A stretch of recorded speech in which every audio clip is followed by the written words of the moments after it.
The cold metallic click of a gun being drawn sliced through the quiet Georgia evening like a blade through silk. It was a sound that promised violence, a sound that promised finality, a sound that no innocent person should ever have to hear while sitting peacefully in their own vehicle on a public highway. The officer's face was illuminated by the strobing red and blue lights of his patrol car. His features were twisted into a mask of smug authority. His eyes were small and dark, and burning with the kind of contempt that comes from years of unchecked power. He narrowed those eyes as he aimed his service weapon directly through the open window of the black sedan. FBI agent. He laughed. The sound was harsh and barking and dripping with derision. That's a good one. That's real creative. His finger tightened on the trigger. Just slightly. Just enough to send a message. He couldn't know that his laughter echoing through the humid Georgia air on that otherwise peaceful Tuesday evening was the sound of his own world ending. He couldn't know that the calm, composed man sitting behind the wheel of that rental sedan had spent the better part of 2 decades staring down predators far more dangerous than a small-town deputy with an inflated ego and a chip on his shoulder the size of Stone Mountain. Deputy Vance Harlan thought he held all the power in this moment. He thought the badge on his chest and the gun in his hand made him untouchable. He thought the quiet country road and the absence of witnesses gave him license to do whatever he pleased. He was about to learn in the harshest way possible just how catastrophically wrong he was. But this story doesn't begin on a roadside in rural Georgia.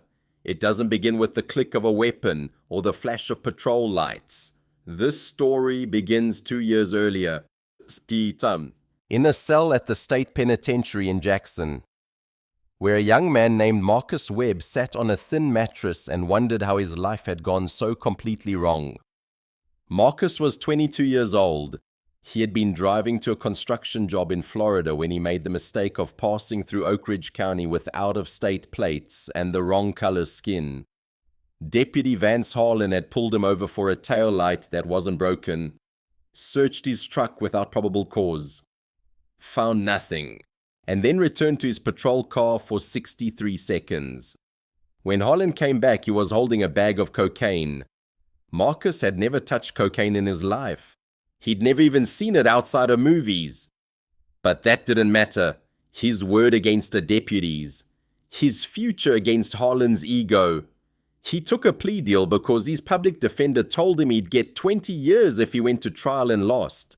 He got 3 years instead, which his lawyer called a victory. Marcus didn't feel victorious. He felt erased. His fiancée stopped visiting after 6 months. His mother still came every Sunday, and every Sunday she cried. His job was gone. His apartment was gone. Everything he'd built was gone. All because one man with a badge decided he didn't like being questioned by someone who didn't know their place. Tonight, 2 years later, karma was finally arriving in Oak Ridge County, and it was wearing a gold shield. Dr. Terrence Cole guided the rental sedan along the winding 2-lane highway with the practiced ease of a man who had grown up on roads just like this one. The Georgia pines rose on either side of him like ancient sentinels. Their branches were heavy with Spanish moss that swayed gently in the evening breeze. The setting sun painted everything in hues of gold and amber and deep crimson, transforming the ordinary landscape into something almost mystical. It was beautiful. It was peaceful. It was a world away from the cold, sterile briefing rooms of Quantico, where Terrence had spent the last 15 years of his career studying the darkest corners of human behavior. He was 42 years old. Though the silver threading through his close-cropped hair and the deep lines around his eyes made him look older, those lines weren't from age. They were from the things he'd seen, the case files he'd memorized, the crime scene photographs that visited him in his dreams whether he wanted them to or not. Special Agent Terrence Cole, FBI, Behavioral Analysis Unit. He had helped catch 17 serial killers in his career. He had testified in cases that made national headlines.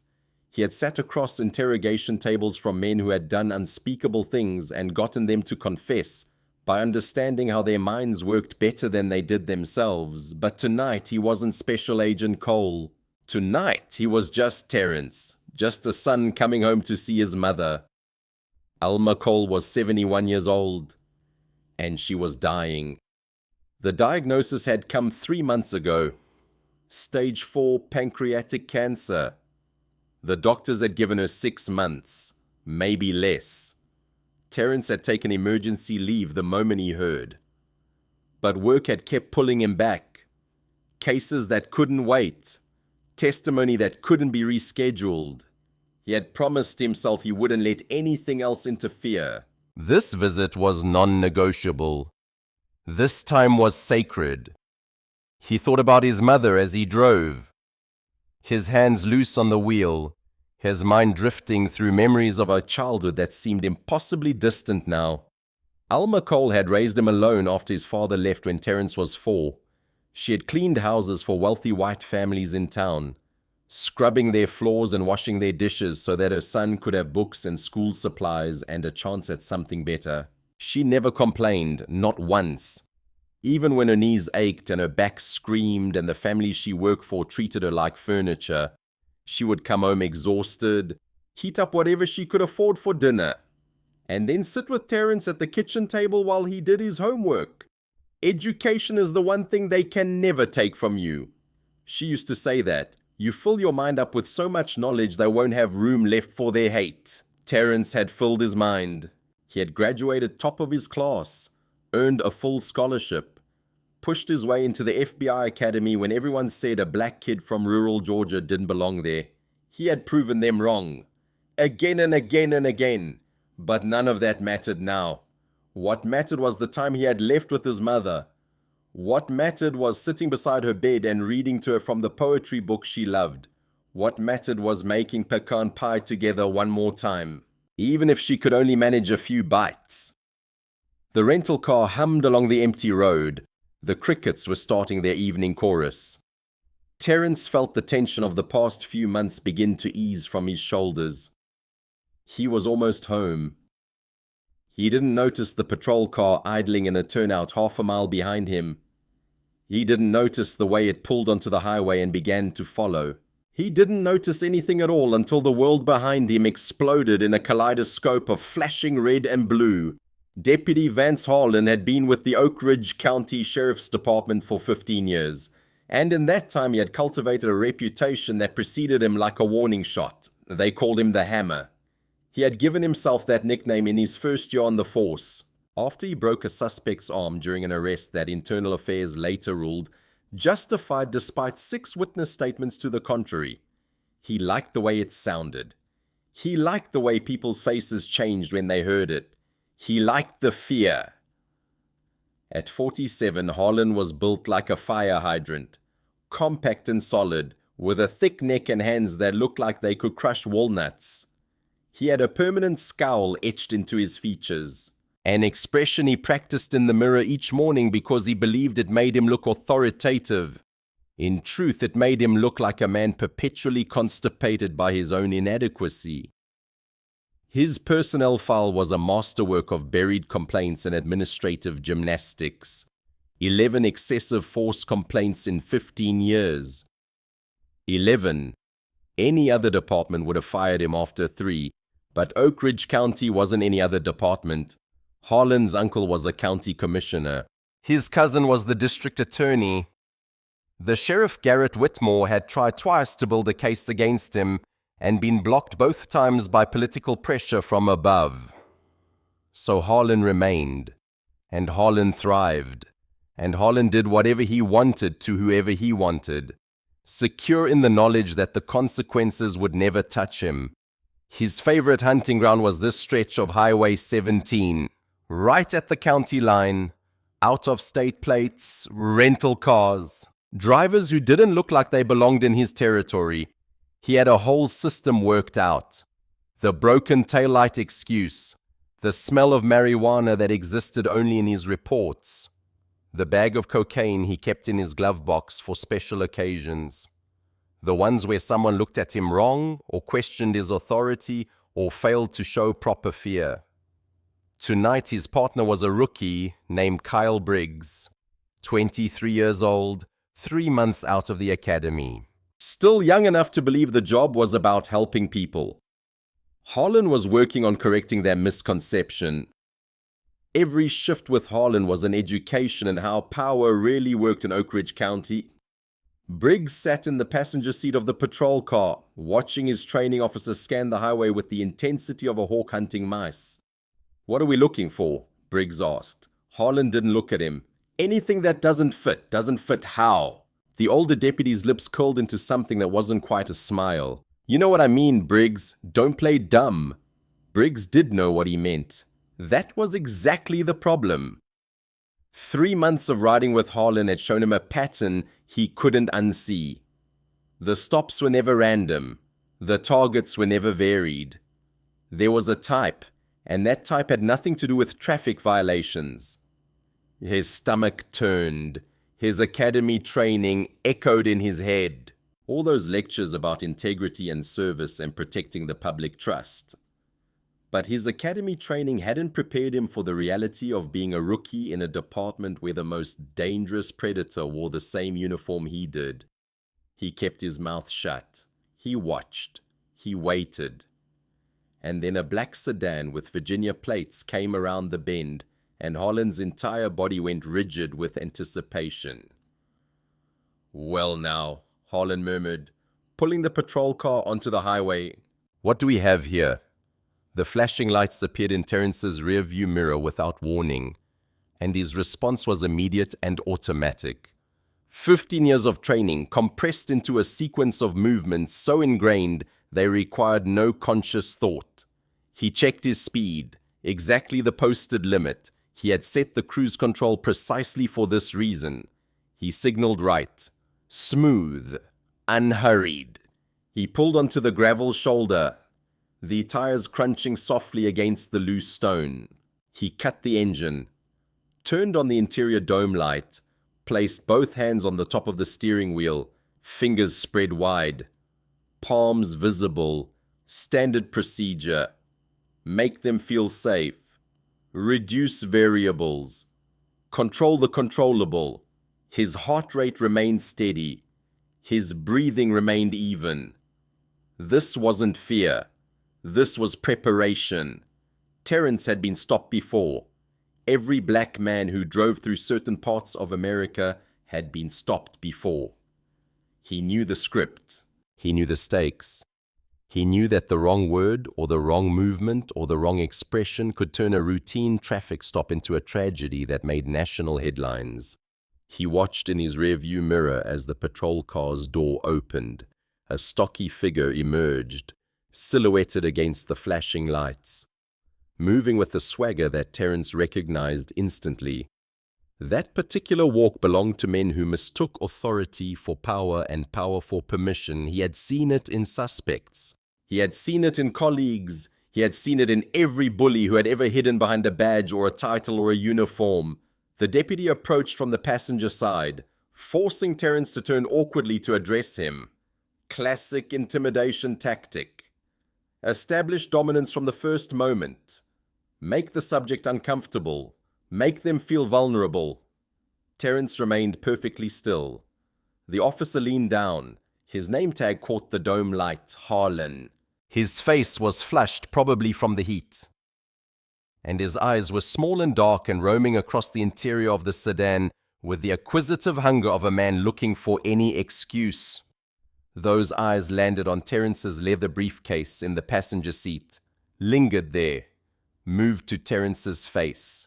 "Evening, ma'am," Harlan said, then caught himself with a grunt that might have been embarrassment or might have been deliberate. "Sir," Terence noted the slip, filed it away.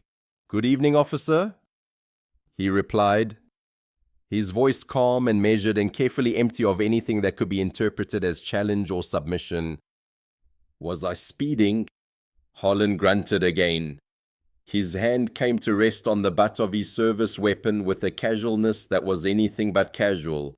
His posture was aggressive, his weight forward on his toes, his body blocking the open window like he owned it. He looked at the Virginia license plates. He looked at the rental company sticker on the bumper. He looked at Terrence's face with an expression that made clear he had already decided everything he needed to decide about this stop. Inside the patrol car, still parked 30 feet back with its lights flashing, Deputy Kyle Briggs watched the interaction through the windshield. His hands gripped the dashboard. His stomach had dropped somewhere around his knees. He knew what was coming. He'd seen it before. The script was always the same. The ending was always the same, and he was going to sit here and watch it happen again because he was too afraid of what speaking up would cost him. He reached for the radio, hesitated, remembered what Harlan had said last week about rookies who couldn't keep their mouths shut.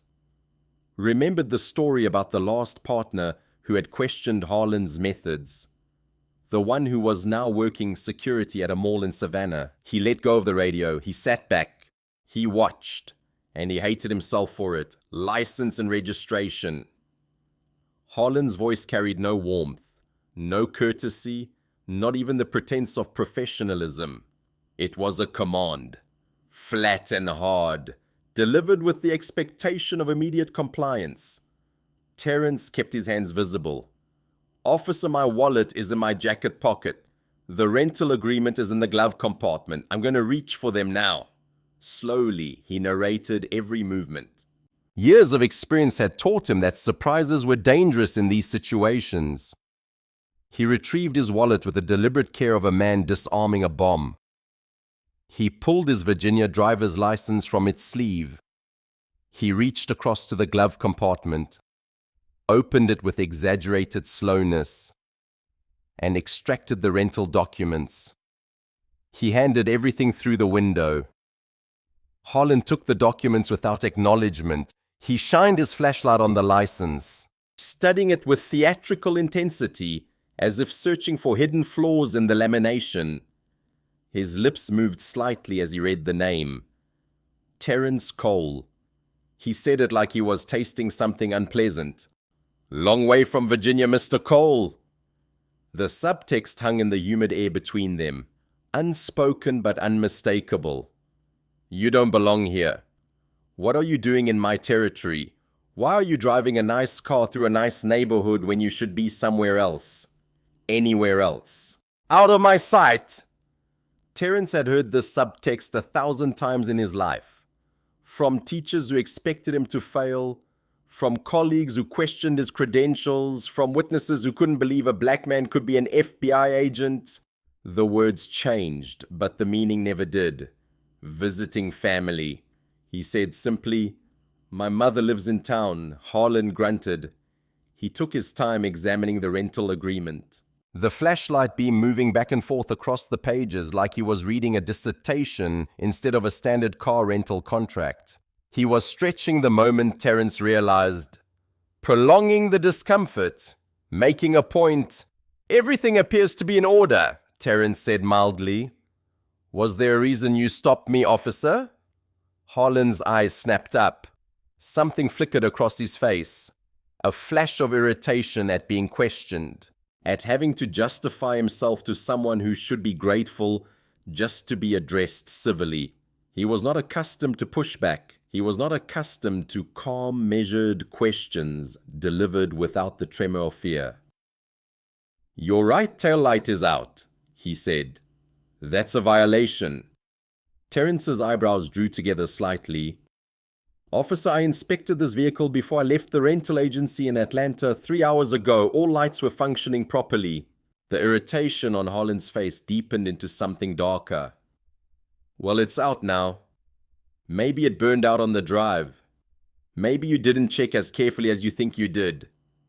He leaned closer to the window, invading the space, making his presence impossible to ignore. "Either way, it's a violation, and I'm going to need you to step out of the vehicle." The request landed in the quiet evening air like a stone dropped into still water. The ripples spread outward. The crickets seemed to pause their chorus. Even the strobing lights felt somehow brighter, more insistent. Terrence understood immediately what was happening. He had seen it before. He had studied it. He had written papers about the psychology of escalation. The way certain personality types used any perceived challenge as justification for accelerating force. Harlan wasn't stopping him for a broken tail light. Harlan was stopping him because of what he was. And now that Terence had failed to grovel, had failed to tremble, had failed to provide the submission that Harlan required to feel powerful, the deputy needed to reassert his dominance through other means. Step out of the vehicle was never just about stepping out of the vehicle. With respect, officer, Terence said, his voice still calm, still measured, but now carrying an edge of firmness beneath the courtesy. I don't believe that's necessary. You have my license and registration. Everything is in order. If there's a problem with the tail light, you can issue a citation and I'll be on my way. There's no legal requirement for me to exit my vehicle for a simple equipment violation. Harlan's jaw tightened. His eyes went flat and cold.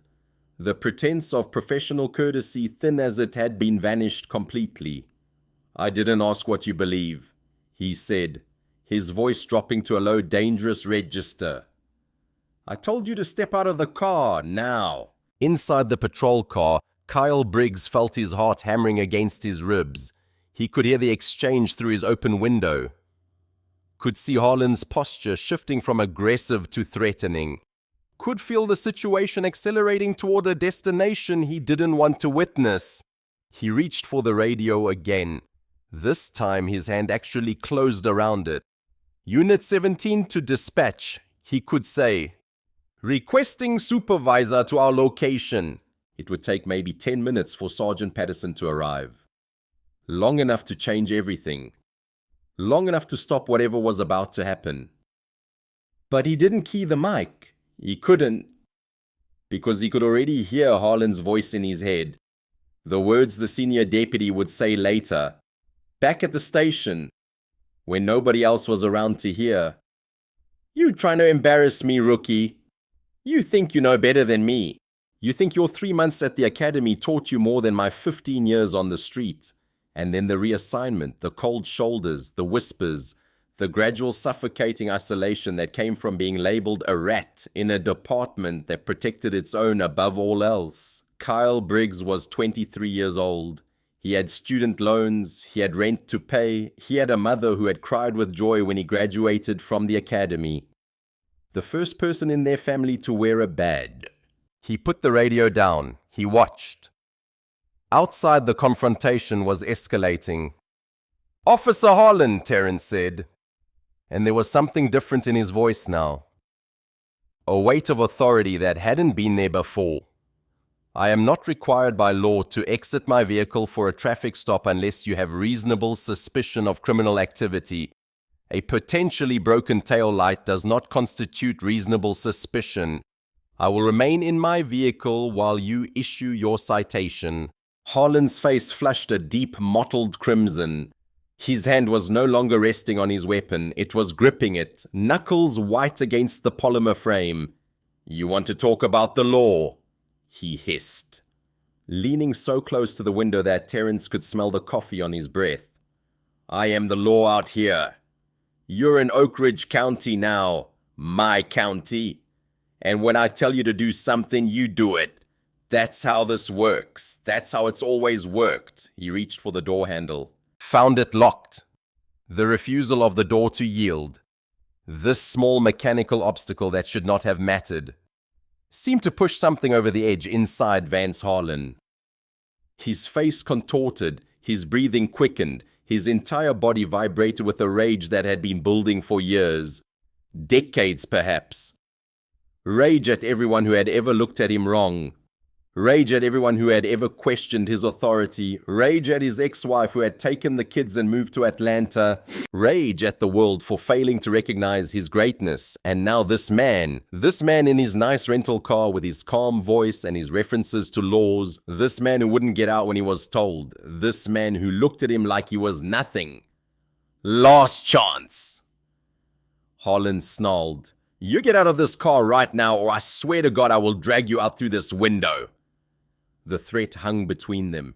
Terence looked at the deputy's face, at the eyes that had gone feral with fury, at the hand gripping the weapon, at the vein pulsing in the thick neck.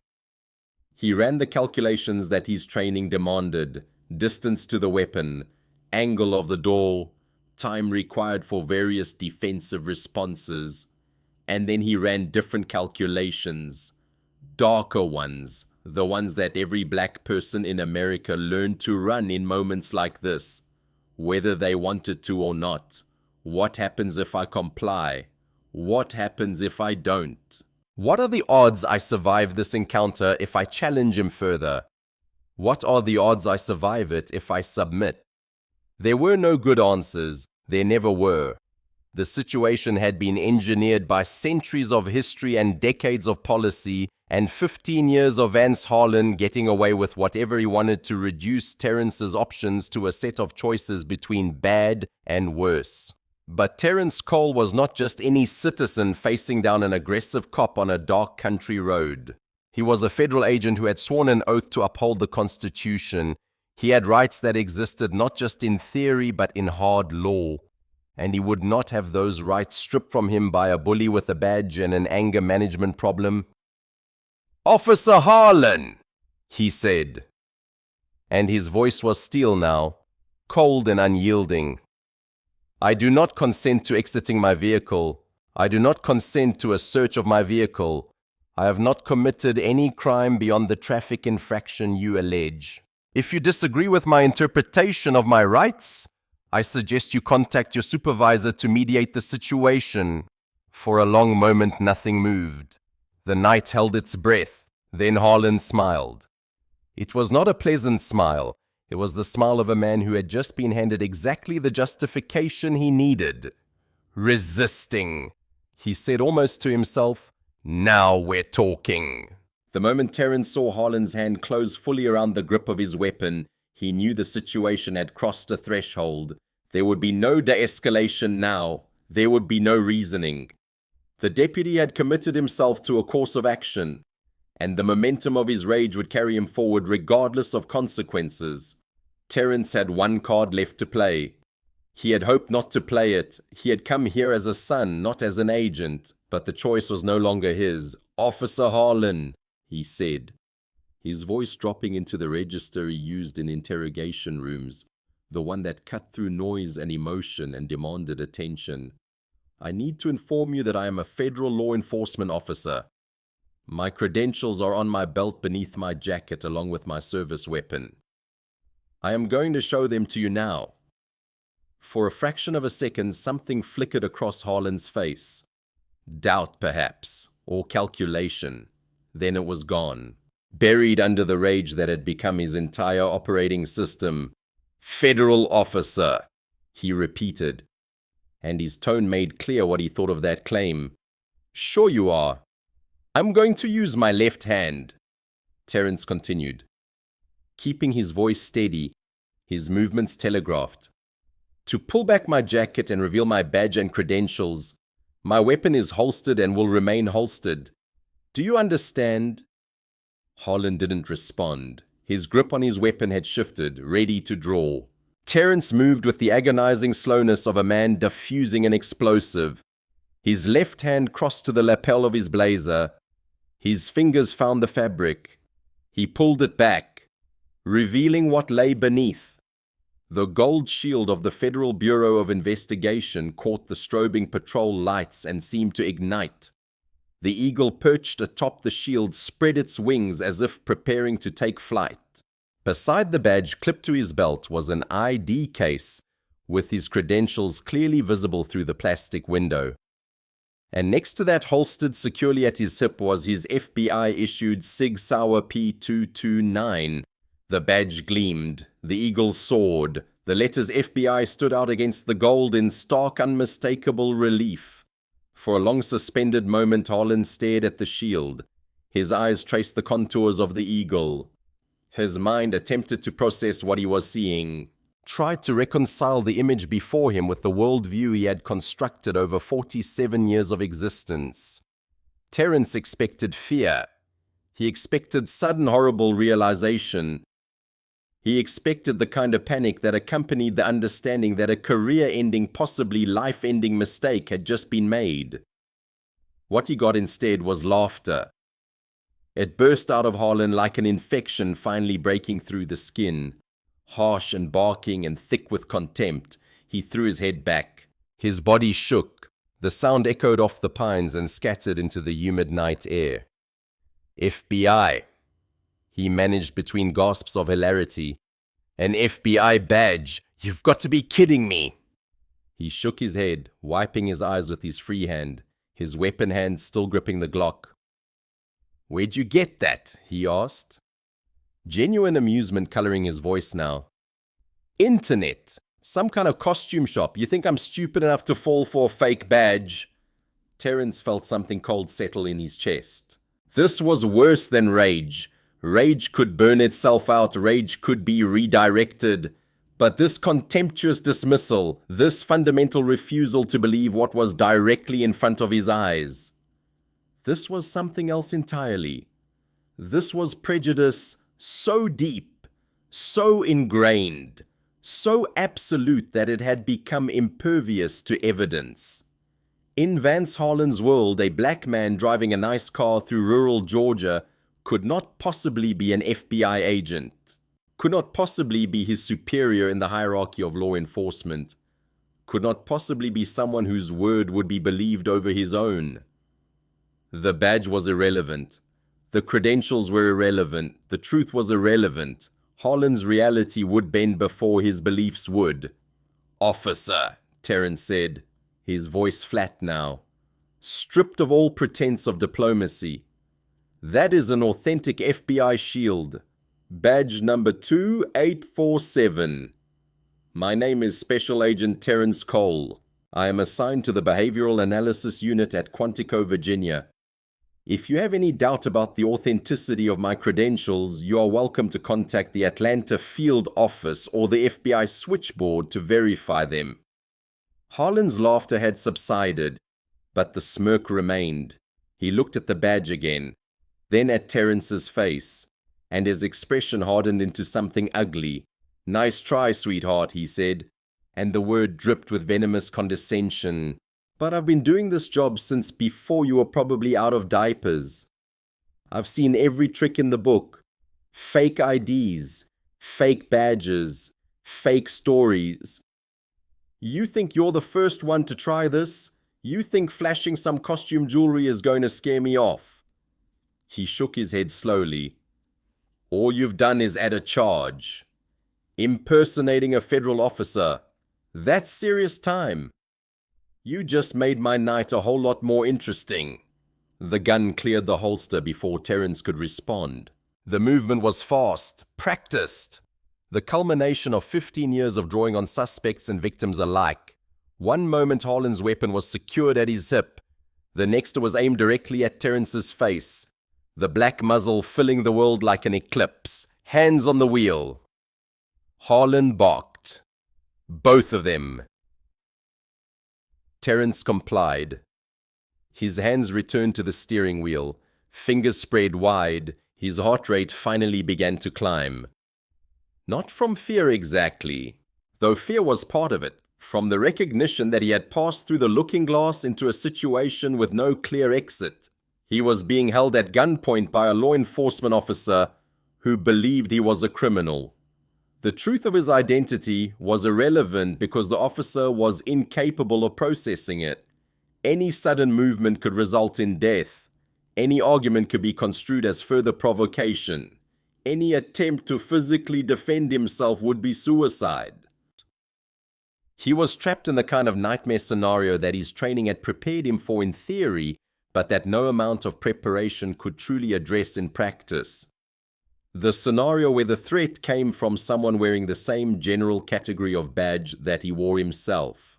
Officer Harlan, he said, keeping his voice as calm and level as he could manage. You are making a serious mistake. I am asking you officially to contact your supervisor or the FBI switchboard to verify my credentials before the situation escalates further. Shut up! Harlan's voice was shaking now too, not with fear but with adrenaline. With the intoxicating rush of absolute power. You don't get to ask for anything. You're done talking. In the patrol car, Kyle Briggs had stopped breathing. He could see everything through the windshield. The gun aimed at the sedan, Harlan's aggressive stance. The calm figure behind the wheel who wasn't panicking the way every other person Briggs had seen in this situation had panicked. Something was wrong. Something was very wrong. The man in the sedan wasn't acting like a criminal caught in a lie. He was acting like someone who had dealt with situations far more dangerous than this one and had survived them. For the first time in 3 months, Kyle Briggs reached for the radio with the intention of actually using it. "Unit 17 to dispatch," he said, his voice cracking slightly. "Requesting supervisor to our location, Highway 17 mile marker 43. Officer Harlan has a subject at gunpoint." The radio crackled. "Copy that, Unit 17. Supervisor en route. ETA 10 minutes. 10 minutes. An eternity." Outside, Harlan hadn't heard the radio call. His focus was entirely on the man in the sedan, on the FBI badge that gleamed in the strobing lights, on the calm eyes that refused to look away. "You're going to reach down," Harlan said, "with your left hand, slowly, and you're going to unlock that door. Then you're going to step out of the vehicle with your hands above your head. We're going to see just how good that fake badge looks in the booking room." Terrence held his gaze. His mind was racing through options, calculating probabilities, assessing risks. He could comply and hope for the best. He could try to talk Harlan down further. He could attempt to contact his own people, though any movement toward his phone might be interpreted as reaching for a weapon. Then he remembered. The rental car, the Bluetooth system, the voice activation. His right hand was on the steering wheel, but his thumb was positioned near the voice command button embedded in the surface, barely visible, easily overlooked by an agitated deputy focused on his own rage. Terrence pressed the button. A soft chime sounded inside the sedan, barely audible over the hum of the engines and the chorus of the crickets. Harlan frowned, his eyes darting around the cabin. What was that? "Nothing," Terrence said. Then his voice low but clear, he spoke to the car itself. "Call SAC Morris." "What did you say?" Harlan demanded. "I said this is your final opportunity to reconsider your course of action, officer." Through the car's speakers, barely audible but present, a phone began to ring. Franklin Morris had been special agent in charge of the FBI's Atlanta field office for 11 years.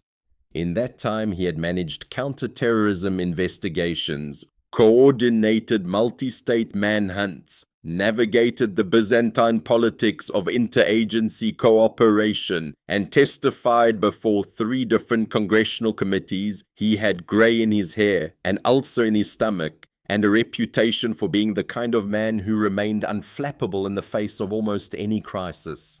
When his personal phone rang at 8:47 p.m. on a Tuesday evening showing Terrence Cole's number, his first instinct was mild annoyance. Cole was supposed to be on leave. Family matter. The man had barely taken time off in 15 years, and Morris had practically ordered him to go visit his dying mother and stay there until he was ready to come back. If Cole was calling about a case, Morris was going to be irritated. He answered on the 3rd ring. "Cole, this better be good. I thought I told you to." The voice that cut him off was calm, measured, and carried the particular flatness that Morris recognized immediately from his own decades of training. It was the voice of a man in crisis who was not allowing the crisis to control him. "SAC Morris. I have a situation. I am currently on Highway 17, approximately 5 miles north of Oak Ridge, Georgia. I am being held at gunpoint by a deputy from the Oak Ridge County Sheriff's Department. His name appears to be Harlan. Badge number 112. He has refused to acknowledge my federal credentials and has threatened to shoot me." Morris sat up straight in his chair. His ulcer gave a warning twinge. His mind shifted from relaxed evening mode to operational mode in the span of a heartbeat. "Are you injured?" "Negative." His weapon is drawn and aimed at my face through the driver's window. I have shown him my badge and identified myself as FBI. He believes my credentials are fake. Morris was already reaching for his desk phone, already typing commands into his computer with his free hand.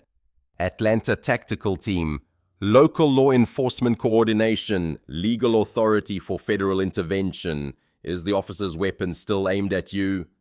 Affirmative, stay on the line, keep the call open. I'm handling this. Through the sedan speakers, Morris's voice now filled the interior of the car, clear and unmistakable. It was no longer the voice of a man answering a personal call from a colleague. It was the voice of a federal special agent in charge, assuming command of a dangerous situation. Officer Harlan, Morris said. And the sound of his name coming from the car's speakers made the deputy visibly flinch. This is Special Agent in Charge Franklin Morris of the Federal Bureau of Investigation. The man you are currently threatening is one of my agents. You have 10 seconds to holster your weapon and place your hands on the roof of your patrol vehicle. Failure to comply will be treated as an act of aggression against the United States government. The color drained from Vance Harlan's face. For a long frozen moment, Harlan didn't move. His weapon remained pointed at Terrence's face, but the confidence behind it had evaporated. His hand was trembling now. Not a slight tremor, but a violent shaking that made the muzzle of the gun waver back and forth like a divining rod sensing water. His eyes were wide. His breathing had become ragged. Sweat poured down his face, mixing with the strobing red and blue lights to make him look like a man in the grip of a fever. The voice from the car's speakers had done something that Terrence's badge could not. It had shattered the bubble of Harlan's reality by introducing an element he could not explain away. A black man could have a fake badge. A black man could be a convincing liar. But the voice on that phone, that authoritative male voice claiming to be FBI, that voice belonged to a world that Harlan understood in his bones was beyond his control. You...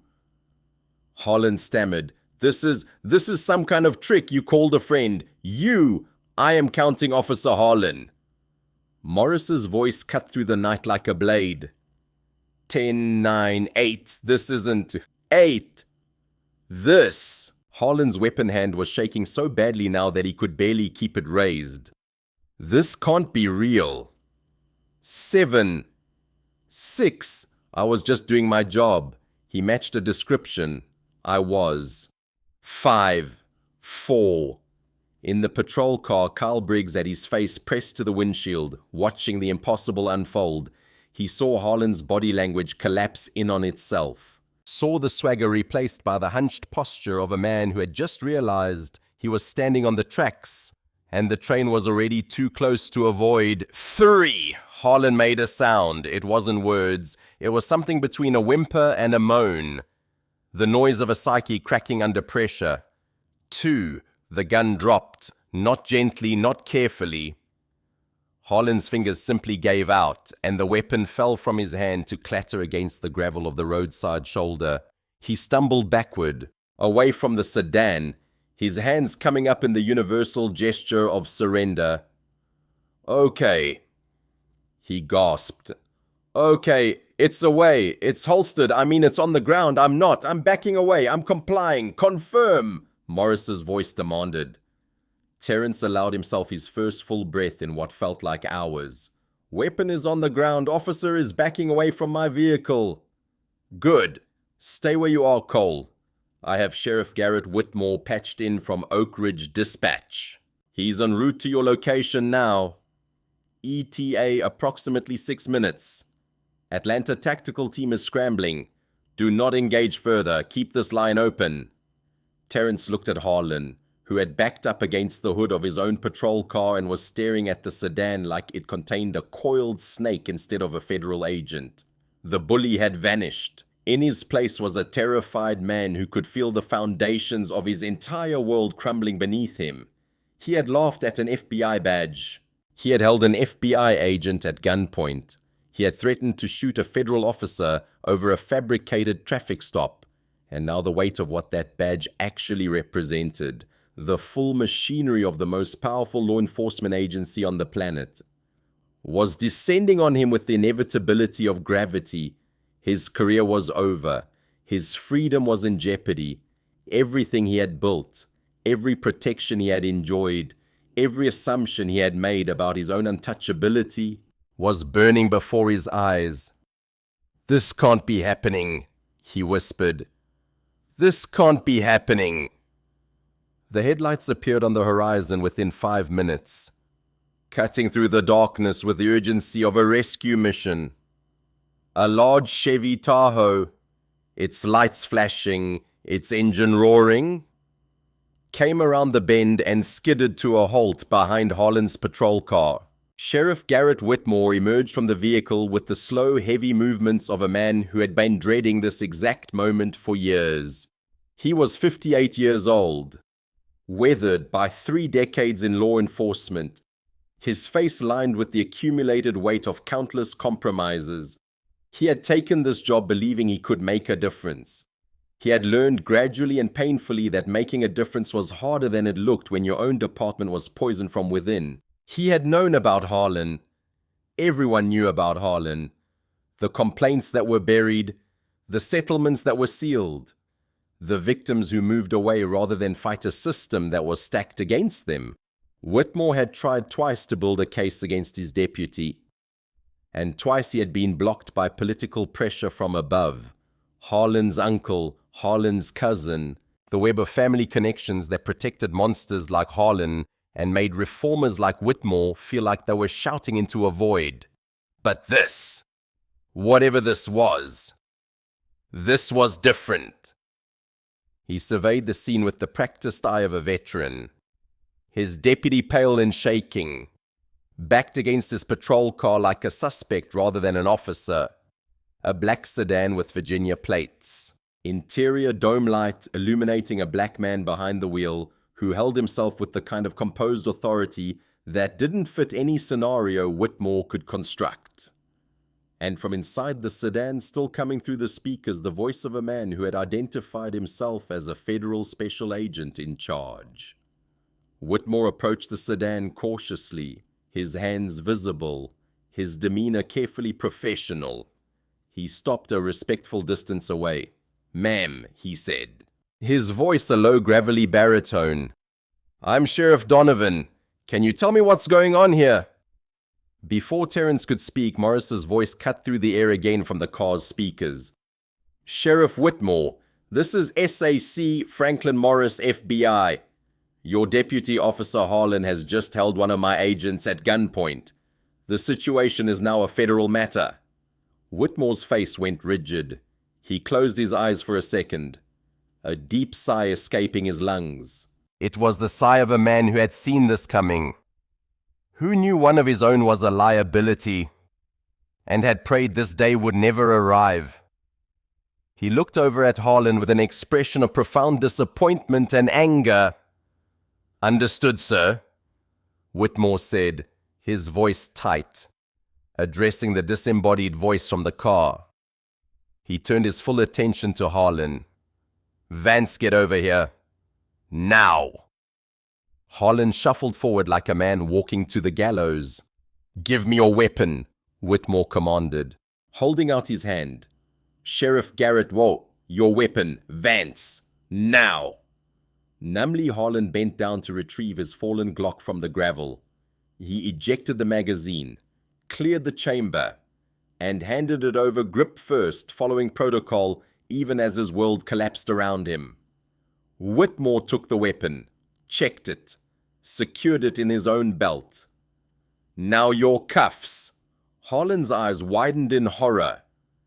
"Sheriff, you can't be serious. I've been with this department for 15 years. My uncle is..."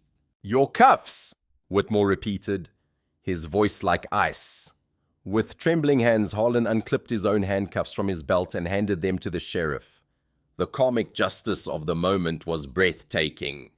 Terrence watched, a silent observer to the implosion of a man's career. The very tools of his authority were being stripped from him one by his own boss. Sheriff Whitmore grabbed Harlan's arm, spun him around with surprising force, and pushed him against the hood of his own patrol car. "Vance Harlan, you are under arrest for aggravated assault on a law enforcement officer." Whitmore said, his voice ringing with grim finality as he clicked the cold steel of Holland's own cuffs around his wrists. The man who had been laughing with a gun in his hand just moments before was now in cuffs, his face pressed against the car he used to project his power. From the speaker of her sedan, Terence could hear SAC Morris's voice. Calm and satisfied, Cole report.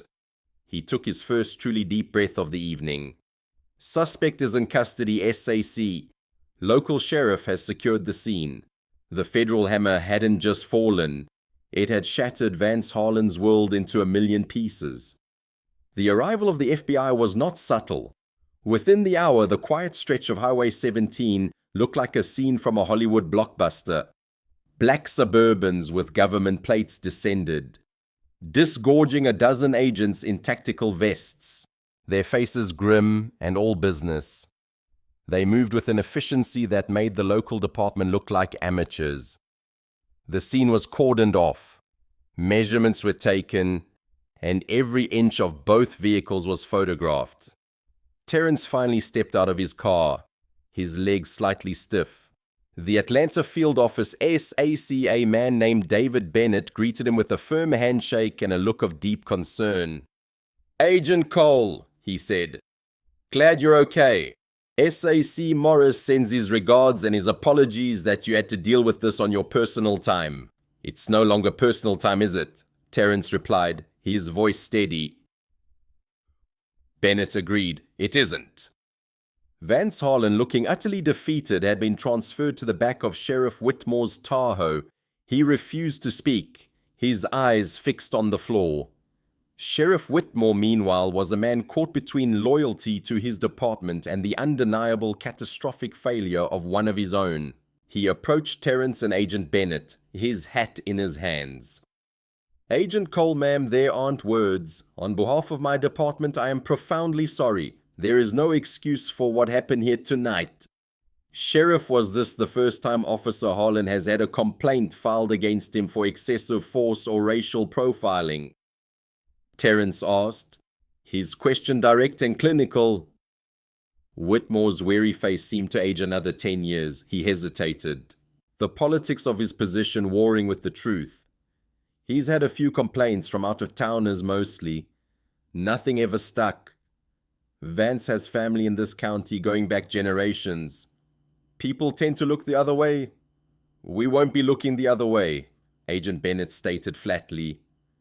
The investigation began that night with Terence giving his official statement at the now crowded Oak Ridge Sheriff's Department.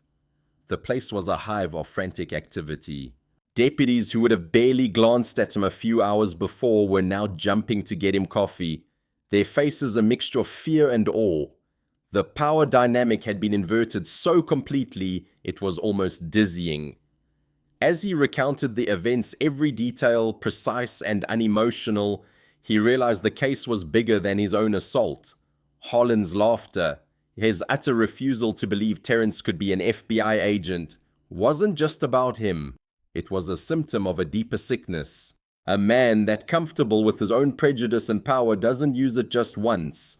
The investigation moved with a speed that surprised even those who had launched it.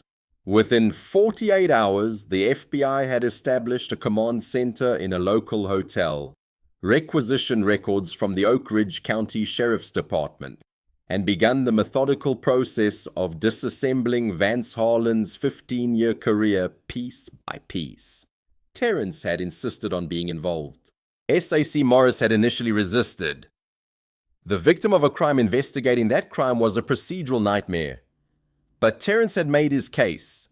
He knew predators. He understood how they thought, how they operated, how they covered their tracks. He had spent his career building psychological profiles of the worst criminals imaginable. He could do the same for a corrupt cop.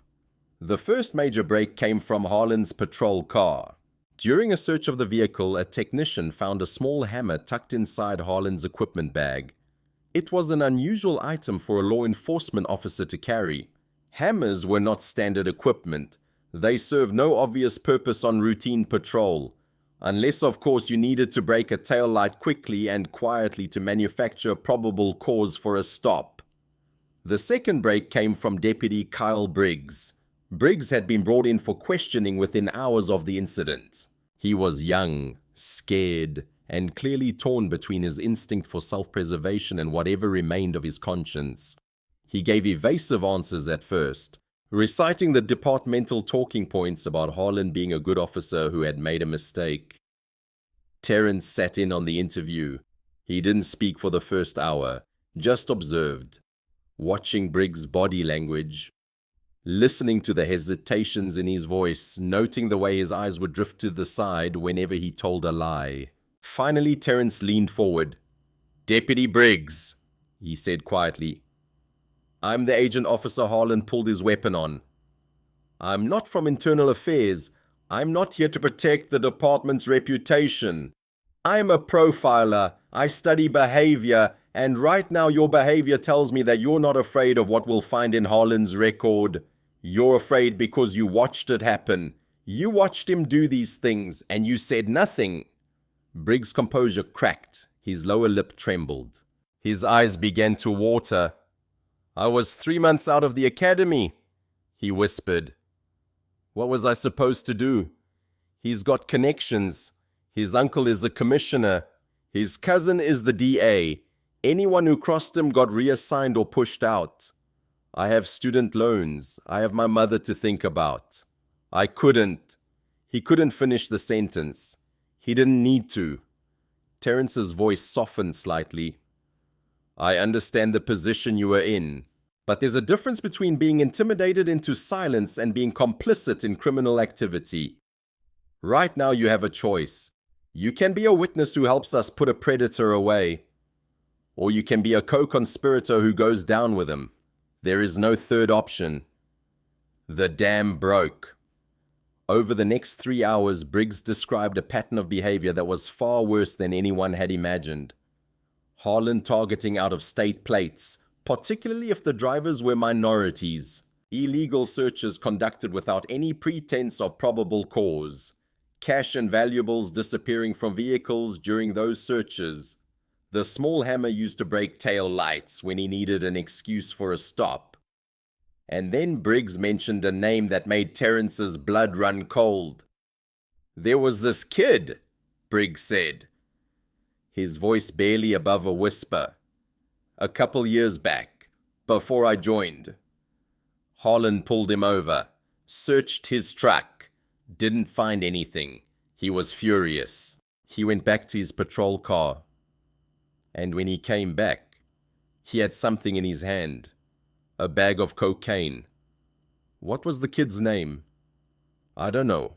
Webb, I think. Marcus Webb. He took a plea deal. He's in prison now.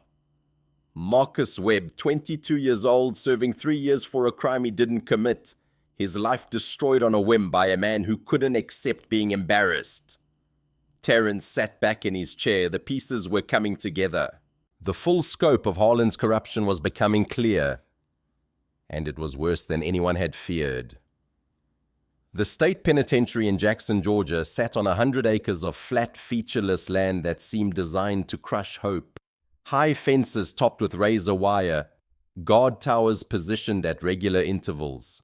A main building that looked more like a factory for manufacturing despair than a facility for rehabilitation. Marcus Webb had been here for 2 years.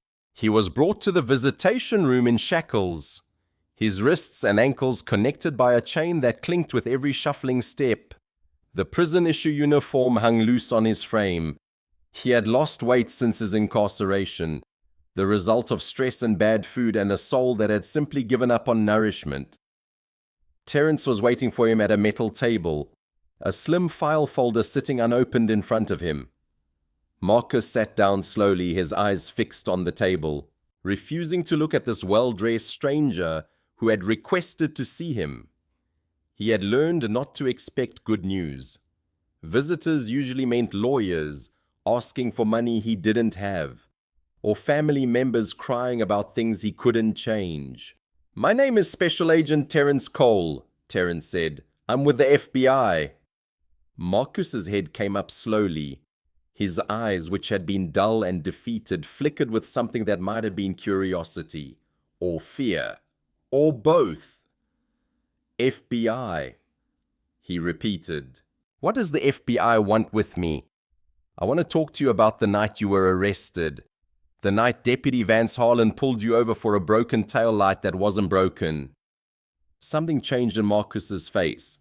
The resignation cracked just slightly, revealing the anger that had been buried beneath 2 years of powerless frustration. Nobody wanted to hear about that before, he said bitterly. My public defender told me to take the plea, said there was no point fighting it. My word against the cops. Nobody cares what happens to people like me. I care, Terrence said simply. And so does the federal government. Deputy Harlan made a mistake 3 nights ago. He pulled over a vehicle and held the driver at gunpoint. That driver was me. Marcus stared at him. The chains clinked as he shifted in his seat. He pulled a gun on an FBI agent. He pulled a gun on a black man driving through his territory. He didn't believe I was FBI. He didn't want to believe it. He looked at my badge, my credentials, everything, and he decided it couldn't be real because I didn't fit his picture of what a federal agent should look like. For a long moment, neither of them spoke. The connection was obvious, unspoken.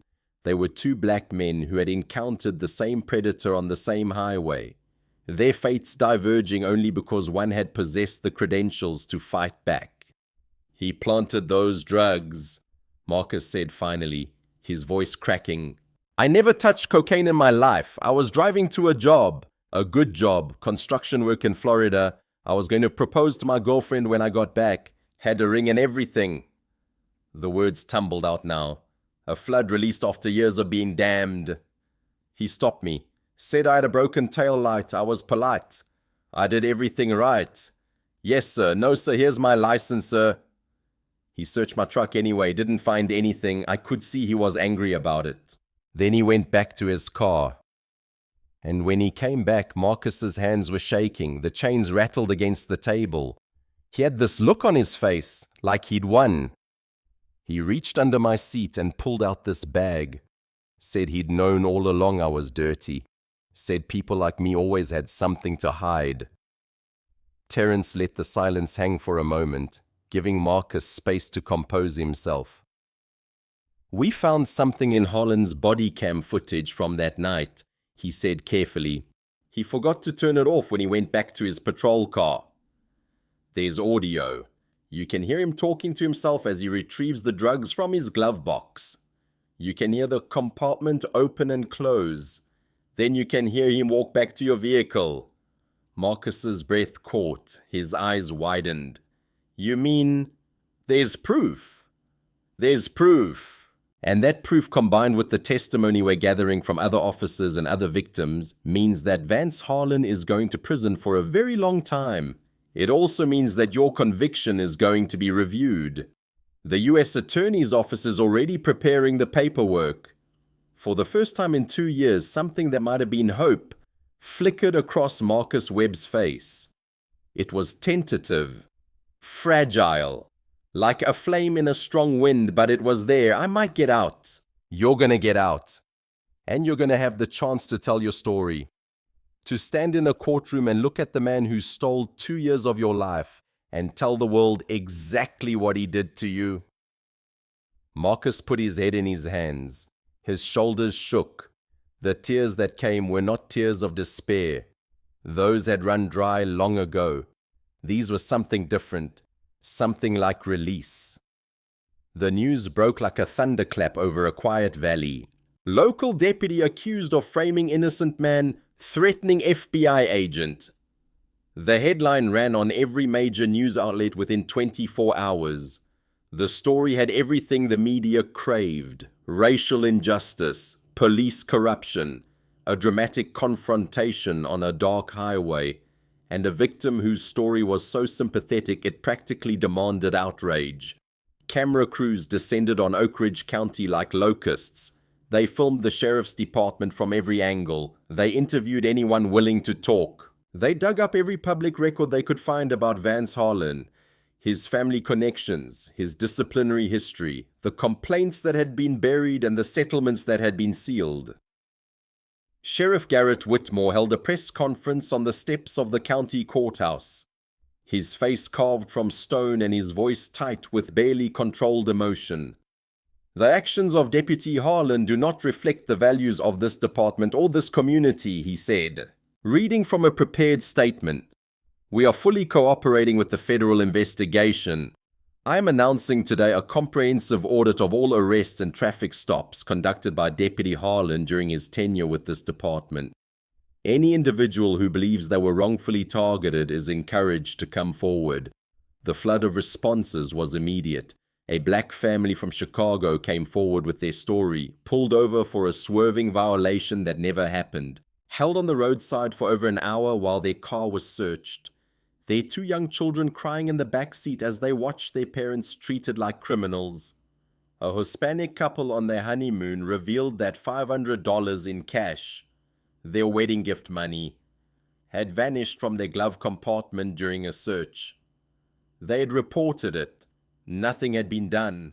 An elderly black man who had been passing through on his way to visit family described being forced out of his car at gunpoint because Harlan claimed he matched a description.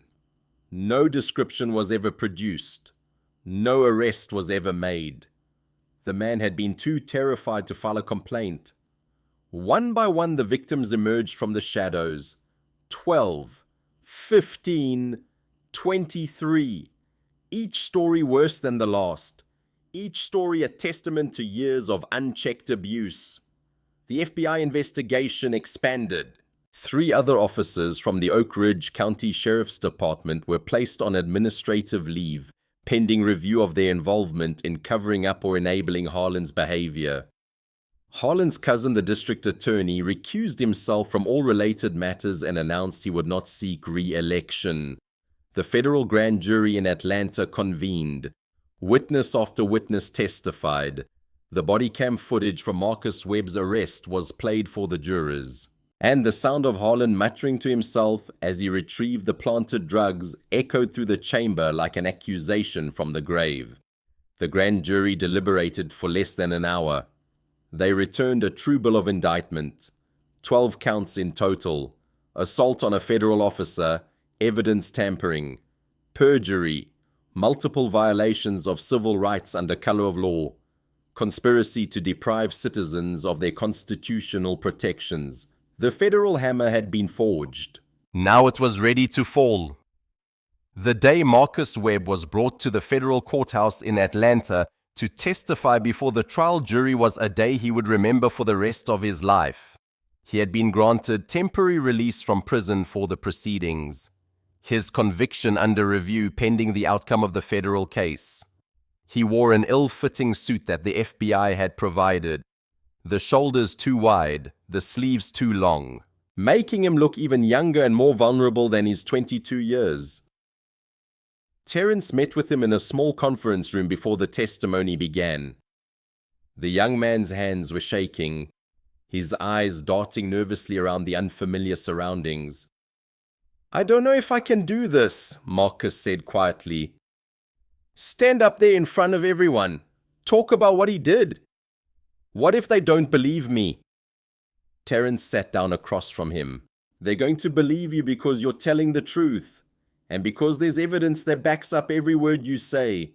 The audio from Harlan's body cam, the testimony from Deputy Briggs, the pattern of behavior that proves this wasn't a one-time mistake. It was who he was. But what if?" "Marcus!" Terrence's voice was firm but kind. "I know what it feels like to have someone with a badge look at you and decide you don't matter. I know what it feels like to be dismissed, disbelieved, treated like you're the criminal when you haven't done anything wrong. That happened to me 3 weeks ago, on the same highway where it happened to you." He leaned forward slightly. "The difference is I had tools to fight back. I had credentials. I had connections. You didn't have any of that. You were alone. And this country failed you. But today you have the chance to take back some of what he stole. You have the chance to stand in that courtroom and tell the truth. And make sure that everyone who ever dismissed you or ignored you or told you to just accept the plea deal knows exactly what kind of man Vance Harlan really is." Marcus was quiet for a long moment. When he spoke again, his voice was steadier. My mom used to say that the truth has a power that lies can never match. She said that even when it seems like the liars are winning, the truth is patient, it waits, and eventually it finds its way out. Your mother sounds like a wise woman. She is. A ghost of a smile crossed Marcus's face. She never stopped believing I was innocent. Not for one day. Even when my lawyer told me to take the plea. Even when my girlfriend left. Even when everyone else gave up, she never did. Then do this for her. Do it for yourself. Do it for everyone who doesn't have the chance to tell their story. Marcus took a deep breath. He straightened his shoulders inside the too large suit. When he stood up, he looked for the first time since his arrest like a man who was ready to fight. Let's do this. The courtroom was packed when Marcus took the stand. Journalists filled the gallery. The victims who had come forward sat in rows behind the prosecution table. Their faces a mixture of hope and fear and long-suppressed anger. In the front row, Marcus's mother sat with her hands clasped in her lap, tears already streaming down her cheeks. Marcus raised his right hand. He swore to tell the truth, the whole truth, and nothing but the truth. And then he told his story. He spoke about the night he was arrested. The broken taillight that wasn't broken. The search that found nothing. Harlan's anger. The return to the patrol car. The bag of cocaine that appeared from nowhere. He spoke about the plea deal. The fear. The desperation.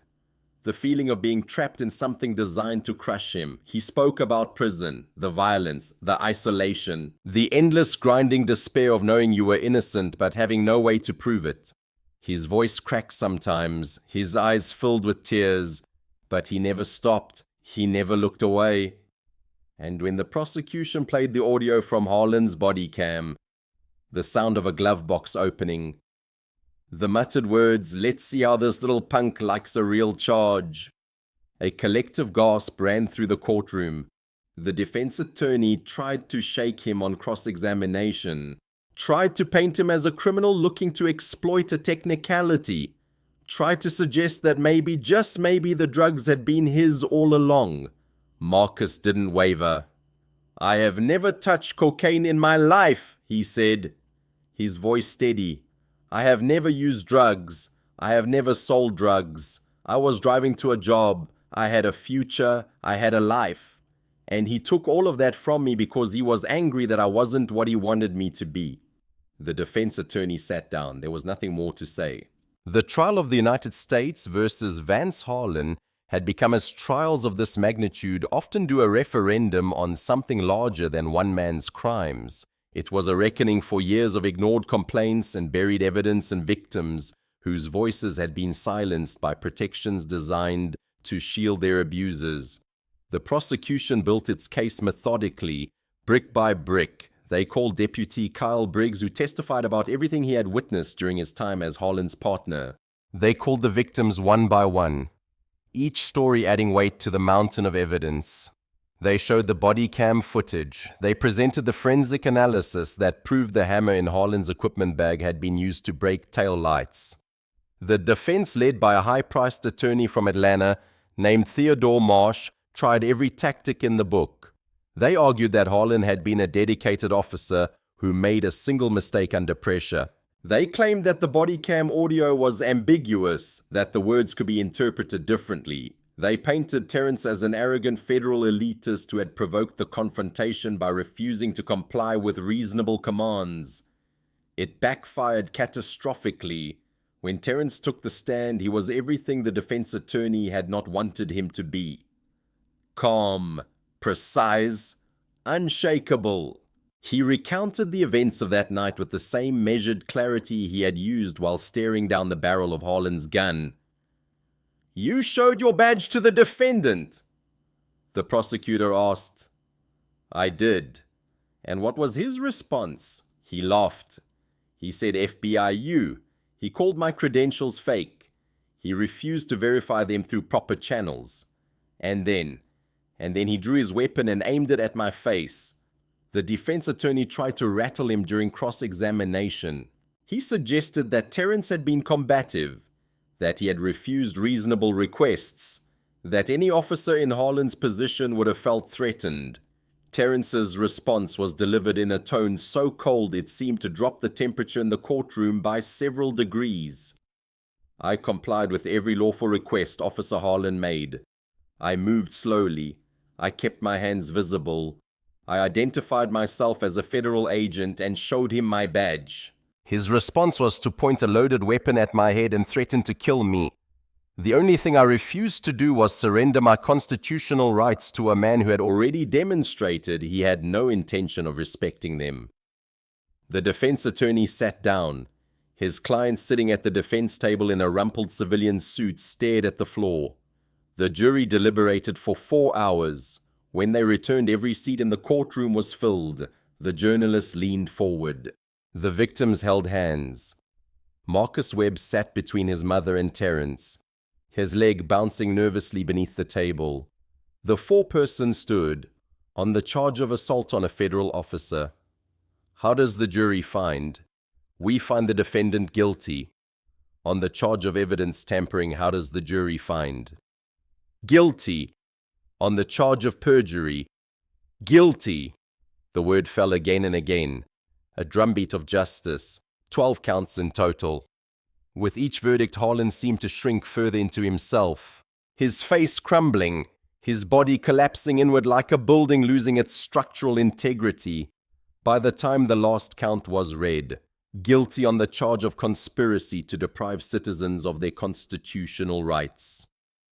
Vance Harlan was weeping openly, his shoulders heaving, his sobs audible throughout the silent courtroom. The jury had spoken, the reckoning had arrived. The sentencing hearing was scheduled for 1 week after the verdict. In that week, the full scope of the collateral damage became clear.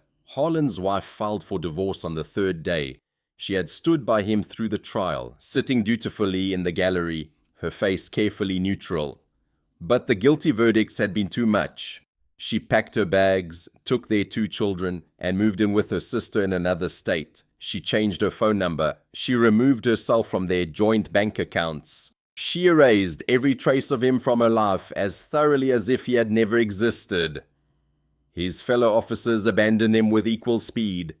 The men who had covered for him, laughed with him, protected him for 15 years, suddenly developed selective amnesia about their friendships. They gave interviews to the press in which they expressed shock at the revelations. They claimed they had never known. They claimed they would have reported him if they had.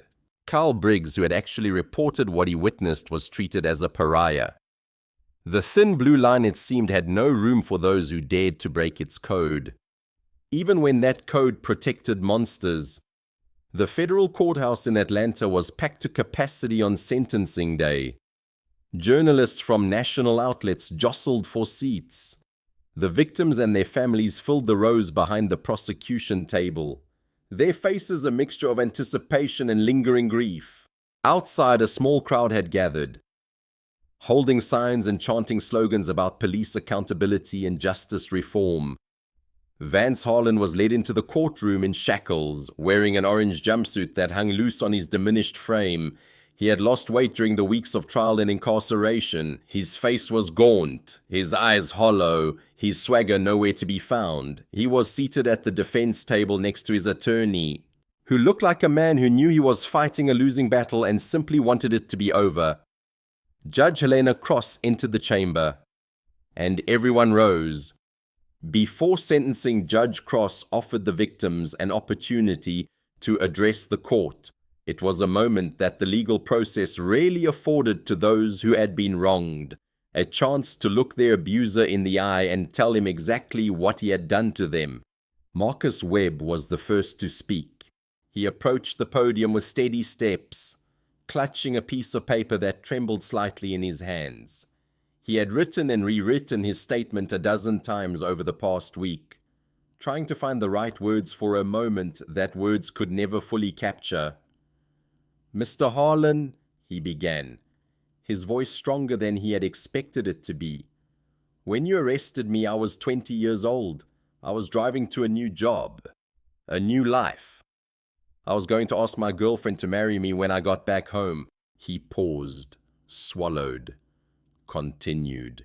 You took all of that. You threw me in a cage with violent men. You made my mother cry every single night for 2 years. You made my father a man who served this country in the army and taught me to believe in its laws, doubt everything he ever raised me to believe.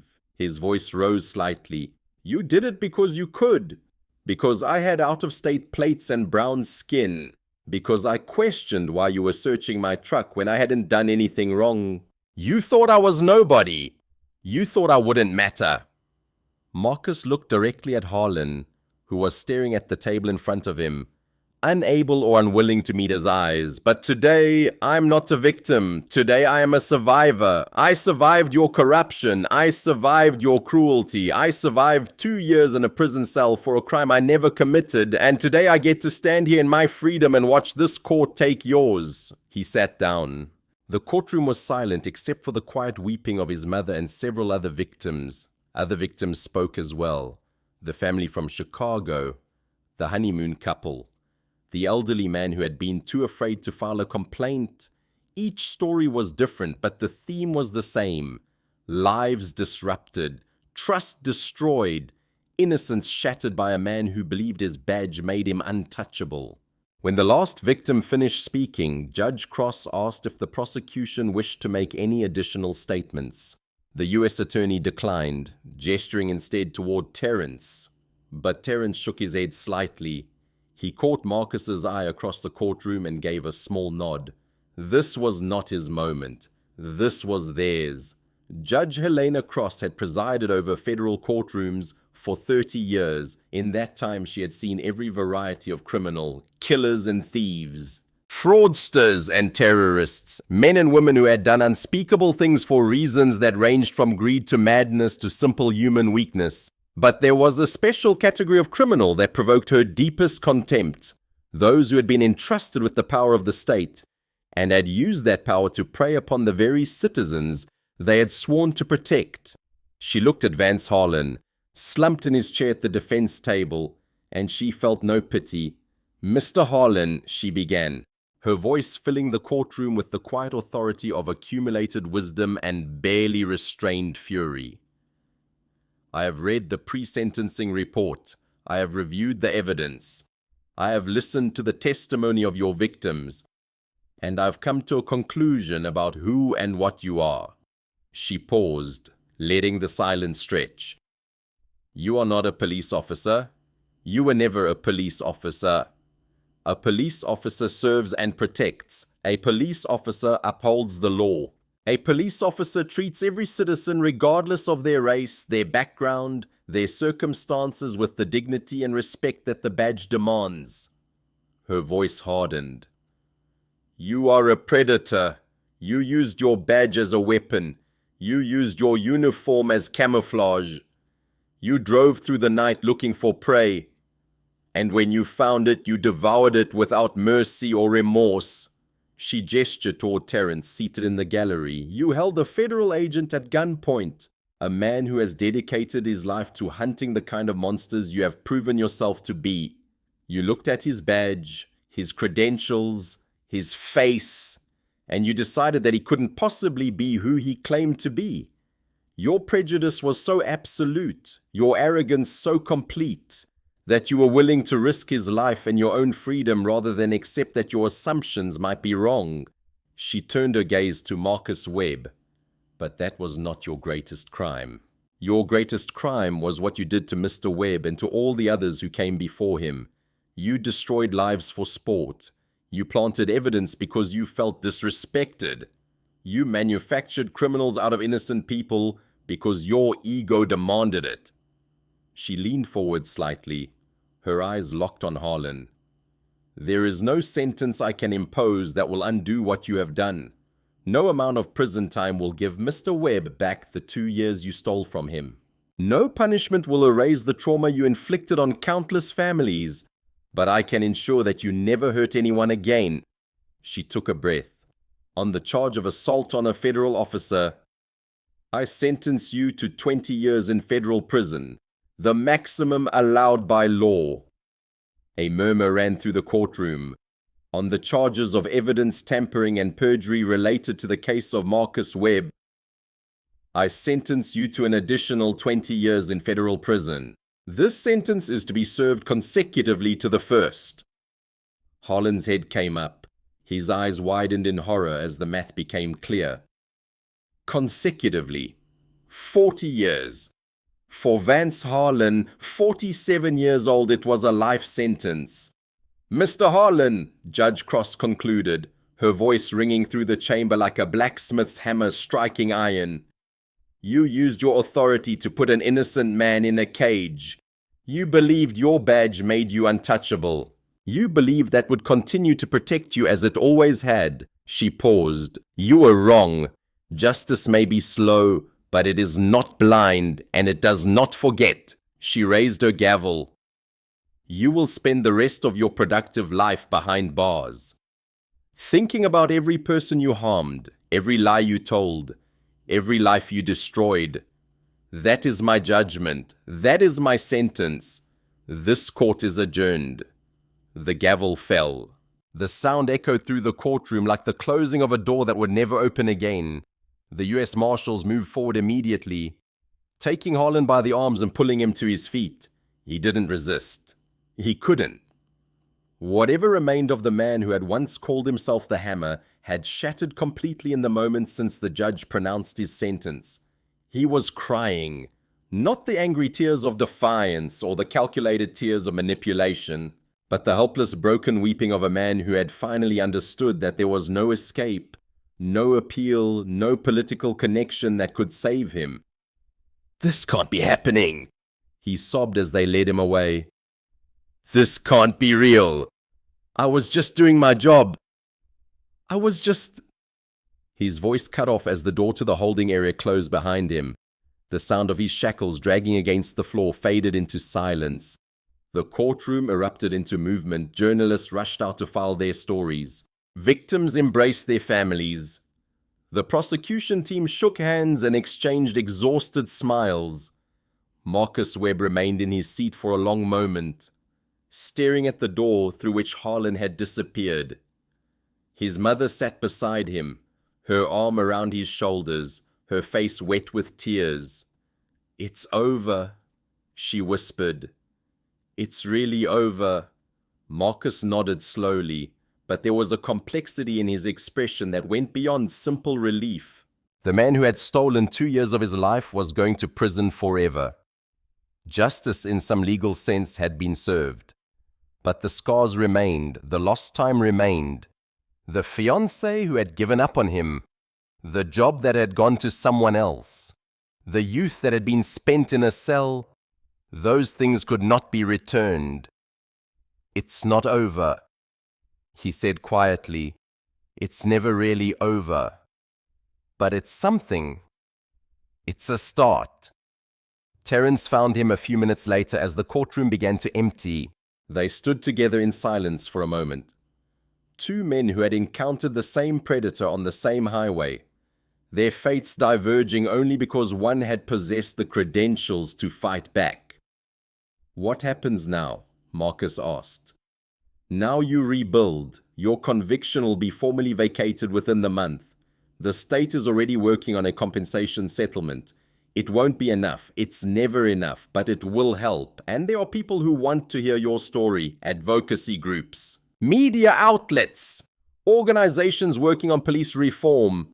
Your experience matters. Your voice matters." Marcus considered this. The idea of turning his trauma into something useful, of making sure that what happened to him might help prevent it from happening to others, held a certain appeal.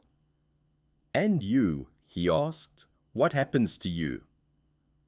Terence thought about his mother, still alive but fading, waiting for him in the house where he had grown up.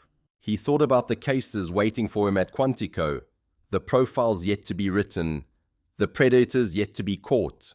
"I go back to work," he said simply. "There are always more monsters to hunt." Outside the federal courthouse, the Georgia sun hung bright and warm in a cloudless sky. Reporters swarmed around Marcus Webb as he descended the steps with his family, shouting questions and thrusting microphones toward his face. He stopped at the bottom, surrounded by his mother and father and the small army of supporters who had gathered to witness justice finally being served. He spoke simply without notes, his voice carrying across the gathered crowd. He thanked the FBI agents who had believed him when no one else would. He thanked the prosecutors who had built the case. He thanked the other victims who had found the courage to come forward and add their voices to his, and he thanked his mother, who had never stopped believing in his innocence, not for one single day of the 2 years he had spent in prison for a crime he did not commit. "She gave me my life back," he said, looking at Terence Cole, who stood quietly at the edge of the crowd. "Agent Cole and everyone who worked on this case, they gave me my life back. But what matters more than what they gave me is what they took from him. They took his badge. They took his freedom. They took the power he used to destroy innocent people. And they made sure he will never ever be able to do it again." 6 months later, Vance Harlan sat in a federal penitentiary in Georgia. Former law enforcement officers did not fare well in the general prison population. Too many inmates with grudges against cops. Too many scores to settle, so he had been placed in protective custody. 23 hours a day in a cell barely larger than the backseat of the patrol car he used to drive. 1 hour of recreation in a small enclosed yard where the sky was visible only through a grating of steel bars. No visitors except his attorney, who came less and less frequently as the appeals were denied one by one. His wife had remarried, his children had changed their last name. The officers who had once been his friends pretended not to know him when his case came up in conversation. He was alone in a way that he had never imagined possible, surrounded by concrete and steel and the endless suffocating weight of time. Sometimes late at night he thought about the highway, the black sedan, the calm eyes of the man he had threatened to kill, the gold badge that he had dismissed as fake because accepting its reality would have required accepting that his entire worldview was built on lies. He had been so certain in that moment that he held all the power. He had been so wrong. Terence Cole returned to Quantico 3 weeks after the sentencing. Having stayed in Georgia long enough to bury his mother, Alma Cole passed away peacefully in her sleep, surrounded by the poetry books she loved and the photographs of the son who had made her proud. In her final days, she had held his hand and told him that she knew what he had done, not just on the highway, but throughout the investigation, throughout the trial, throughout the long process of bringing a predator to justice. "You faced down a bully," she said, her voice barely above a whisper, "and you helped save a town. That's a legacy, Terence. That's a story worth telling." He kept her photograph on his desk now, next to his credentials. When new agents came through the unit and asked about the Oak Ridge case, it had become something of a legend in bureau circles. He would tell them the truth, that he had been lucky, that he had possessed tools and resources that most victims of men like Harlan would never have, that the real heroes were people like Marcus Webb, who had endured years of injustice and still found the courage to stand up and speak the truth when it finally mattered. And when they asked what lesson they should take from the story, he would offer 3 words that had become something of a personal mantra. Check your assumptions. The highway was still there, stretching through the Georgia pines under skies that turned gold and crimson every evening. Deputies still patrolled its length, still made traffic stops, still interacted with citizens who were just trying to get where they were going. But things had changed. The Department of Justice had imposed a federal consent decree on the Oak Ridge County Sheriff's Department, requiring sweeping reforms in training, oversight, and accountability. Body cameras were mandatory now. All footage was uploaded automatically to servers the officers couldn't access or delete. A civilian review board examined every complaint, no matter how minor, And the next deputy who pulled over a stranger on a dark stretch of road might pause just for a moment to wonder who was really behind the wheel of that car. Because karma, as Vance Harlan had learned, was not just a concept. Sometimes it arrived wearing a gold shield. And when it did, it showed no mercy to those who had shown none to others. If this story of justice and accountability resonated with you, please subscribe to our channel and share this video with someone who needs to hear it. Your support helps us keep telling the stories that matter.